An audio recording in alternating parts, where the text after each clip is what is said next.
First attempt में आपका NEET clear नहीं होगा अगर आप ये गलती कर रहे हो। वो गलती क्या है समझो।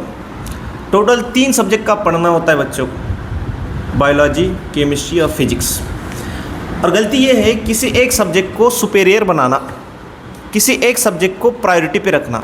ये वो गलती है जो बच्चों का सिलेक्शन रोकती है फर्स्ट अटेम्प्ट में। फॉर एग्ज़ाम्पल बायोलॉजी हो तो सिर्फ बायोलॉजी को पढ़ लेना क्योंकि मुझे बायोलॉजी आसान लगता है, और दूसरे सब्जेक्ट केमिस्ट्री हो, फिजिक्स हो, इनको इग्नोर करना ये एक बहुत बड़ा डिज़ास्टर है जो बच्चों को प्रोसेस में समझ में नहीं आता, 11-12 की जर्नी में समझ में नहीं आता। ये चीज़ें क्लियर होती है जब रिजल्ट लगता है।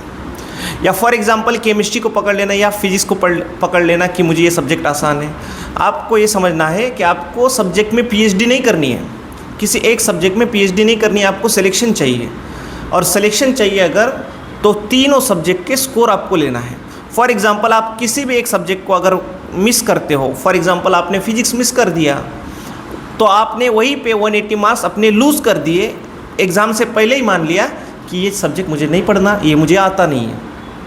तो और ये भी देखा गया है कि सबसे पहले अगर कोई बच्चा सब्जेक्ट स्किप कर रहा है तो फिजिक्स है। तो अगर आप फिजिक्स पढ़ोगे ही नहीं तो 180 मार्क्स तो आपके वहीं पे चले गए। तो यानी कि 540 में से आपको 500 मार्क्स चाहिए, जो कि बहुत ज़्यादा रेयर केस है कि बच्चा इसमें एमबीबीएस की सीट को हासिल करे। तो किसी एक सब्जेक्ट को पकड़ लेना ये बहुत बड़ा डिज़ास्टर है। नीट वालों को ये जल्दी समझना होगा। सिर्फ बायोलॉजी, सिर्फ केमिस्ट्री और सिर्फ फिजिक्स से आपका सिलेक्शन नहीं होना है।